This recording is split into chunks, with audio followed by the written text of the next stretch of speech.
ओम शांति। 14 अक्टूबर 2025। आज की मुरली। मीठे बच्चे, यह पुरुषोत्तम संगम युग कल्याणकारी युग है। इसमें ही परिवर्तन होता है। तुम कनिष्ठ से उत्तम पुरुष बनते हो। प्रश्न: इस ज्ञान मार्ग में कौन सी बात सोचने व बोलने से कभी भी उन्नति नहीं हो सकती? उत्तर: ड्रामा में होगा तो पुरुषार्थ कर लेंगे, ड्रामा कराएगा तो कर लेंगे। यह सोचने व बोलने वालों की उन्नति कभी नहीं हो सकती। यह कहना ही रांग है। तुम जानते हो, अभी जो हम पुरुषार्थ कर रहे हैं, ये भी ड्रामा में नोद है। पुरुषार्थ करना ही है। गीत। यह कहानी है दीवे और तूफान की। ओम शांति। यह है कलयुगी मनुष्यों के गीत, परंतु इनका अर्थ वह नहीं जानते। यह तुम जानते हो। तुम हो अभी पुरुषोत्तम संगम योगी। संगम युग के साथ पुरुषोत्तम भी लिखना चाहिए। बच्चों को ज्ञान की पॉइंट्स याद न होने के कारण फिर ऐसे ऐसे अक्षर लिखने भूल जाते हैं। यह मुख्य है। इनका अर्थ भी तुम ही समझ सकते हो। पुरुषोत्तम मास भी होता है। यह फिर है पुरुषोत्तम संगम युग। यह संगम का भी एक त्यौहार है। यह त्यौहार सबसे ऊंच है। तुम जानते हो, अभी हम पुरुषोत्तम बन रहे हैं। उत्तम ते उत्तम पुरुष, ऊंच ते ऊंच साहूकार से साहूकार, नंबर 1 कहेंगे लक्ष्मी नारायण को। शास्त्रों में दिखाते हैं बड़ी प्रलय हुई, फिर नंबर 1 श्री कृष्ण पीपल के पत्ते पर सागर में आया। अभी तुम क्या कहेंगे? नंबर 1 है यह श्री कृष्ण, जिसको ही श्याम सुंदर कहते हैं। दिखाते हैं अंगूठा चूसता हुआ आया। बच्चा तो गर्भ में ही रहता है, तो पहले पहले ज्ञान सागर से निकला हुआ उत्तम ते उत्तम पुरुष श्री कृष्ण है। ज्ञान सागर से स्वर्ग की स्थापना होती है। उनमें नंबर 1 पुरुषोत्तम यह श्री कृष्ण है, और यह है ज्ञान का सागर, पानी का नहीं। प्रलय भी होती नहीं।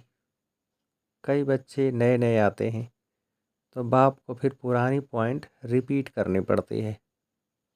सतयुग, त्रेता, द्वापर, कलयुग, यह 4 युग तो हैं।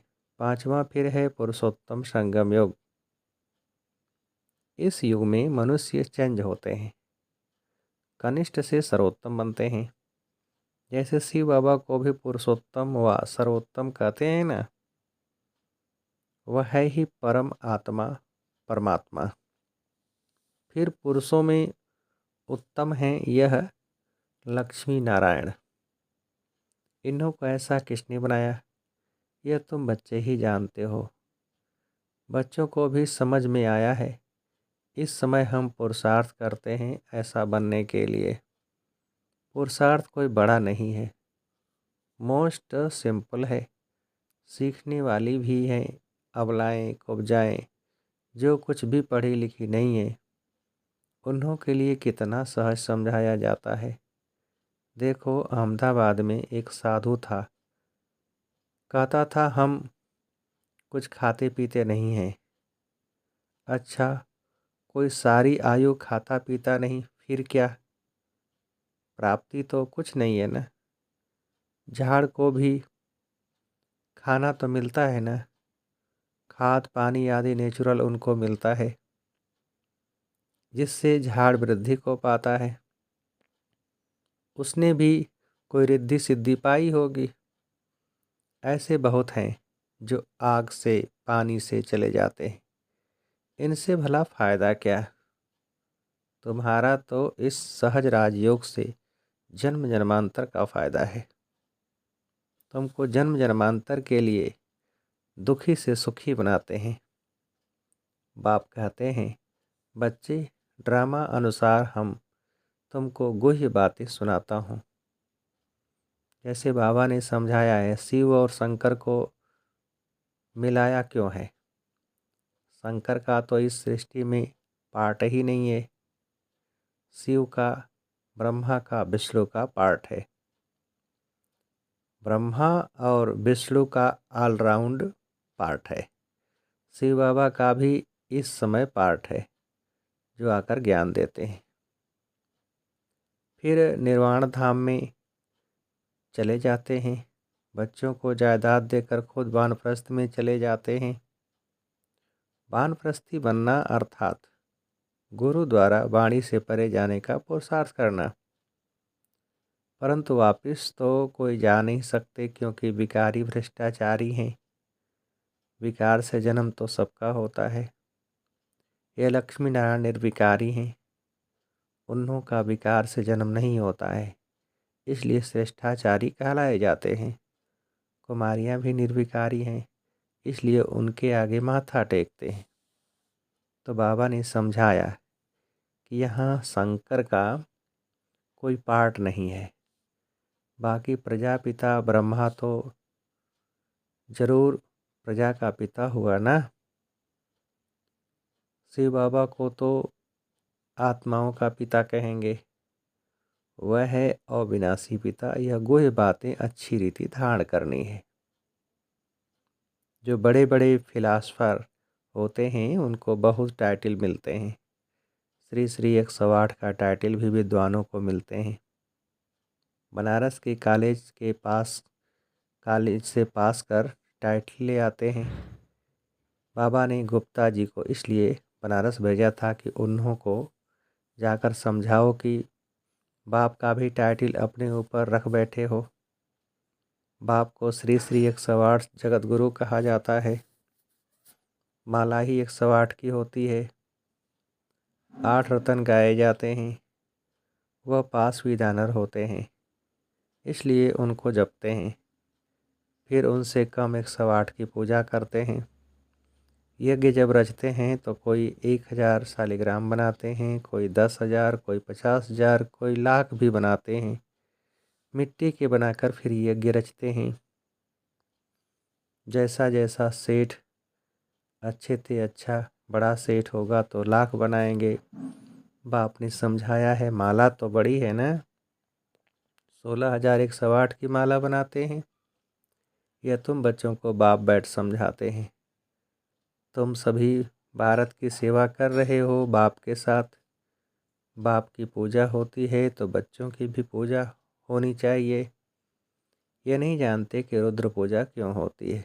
बच्चे तो सब शिव बाबा के हैं। इस समय सृष्टि की कितनी आदमशुमारी है, इसमें सब आत्माएं शिव बाबा के बच्चे ठहरे। परंतु मददगार सब नहीं होते। इस समय तुम जितना याद करते हो उतना ऊंच बनते हो, पूजन लायक बनते हो। ऐसे और कोई की ताकत नहीं जो यह बात समझाए। इसलिए कह देते, ईश्वर का अंत कोई नहीं जानते। बाप ही आकर समझाते हैं। बाप को ज्ञान का सागर कहा जाता है, तो ज़रूर ज्ञान देंगे ना। प्रेरणा की तो बात होती नहीं। भगवान कोई प्रेरणा से समझाते हैं क्या? तुम जानते हो उनके पास सृष्टि के आदि मध्य अंत का ज्ञान है। वह फिर तुम बच्चों को सुनाते हैं। यह तो निश्चय है, निश्चय होते हुए भी फिर भी बाप को भूल जाते हैं। बाप की याद, यह है पढ़ाई का तंत्र।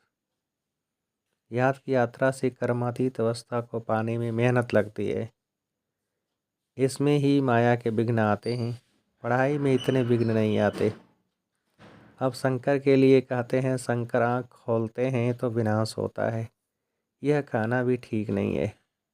बाप कहते हैं, न मैं विनाश कराता हूँ न वह करते हैं। यह रांग है। देवताएं थोड़े ही पाप करेंगे। अब शिव बाबा बैठ यह बातें समझाते हैं। आत्मा का यह शरीर है रथ। हर एक आत्मा की अपने रथ पर सवारी है। बाप कहते हैं मैं इनका लोन लेता हूँ, इसलिए मेरा दिव्य अलौकिक जन्म कहा जाता है। अभी तुम्हारी बुद्धि में 84 का चक्र है। जानते हो, अभी हम घर जाते हैं, फिर स्वर्ग में आएंगे। बाबा बहुत सहज करके समझाते हैं। इसमें हार्ट फेल नहीं होना है। कहते हैं बाबा हम पढ़े लिखे नहीं हैं, मुख से कुछ निकलता नहीं, परंतु ऐसा तो होता नहीं, मुख तो ज़रूर चलता ही है। खाना खाते हो, मुख चलता है ना, वाणी ना निकले यह तो हो नहीं सकता। बाबा ने बहुत सिंपल समझाया है। कोई मौन में रहते हैं तो भी ऊपर में इशारा देते हैं कि उनको याद करो। दुख हरता सुख करता वह एक ही दाता है। भक्ति मार्ग में भी दाता है तो इस समय में भी दाता है। फिर वानप्रस्थ में तो है ही शांति। बच्चे भी शांति धाम में रहते हैं। पाठ नोंदा हुआ है जो एक्ट में आता है। अभी हमारा पार्ट है विश्व को नया बनाना। उनका नाम बड़ा अच्छा है, हेवनली गॉडफादर। बाप रचयिता है स्वर्ग का। बाप नरक थोड़े ही रचेंगे। पुरानी दुनिया कोई रचते हैं क्या? मकान हमेशा नया बनाया जाता है। शिव बाबा नई दुनिया रचते हैं ब्रह्मा द्वारा। इनको पाठ मिला हुआ है। यहाँ पुरानी दुनिया में जो भी मनुष्य हैं सब एक दो को दुख देते रहते हैं। तुम जानते हो हम हैं शिव बाबा की संतान। फिर शरीरधारी प्रजापिता ब्रह्मा के बच्चे हो गए एडाप्टेड। हमको ज्ञान सुनाने वाला है शिव बाबा रचयिता, जो अपनी रचना के आदि मध्य अंत का ज्ञान सुनाते हैं। तुम्हारी एम ऑब्जेक्ट ही है यह बनना। मनुष्य देखो कितना खर्चा कर मार्बल आदि की मूर्तियाँ बनाते हैं। यह है ईश्वरी विश्वविद्यालय वर्ल्ड यूनिवर्सिटी। सारे यूनिवर्स को चेंज किया जाता है।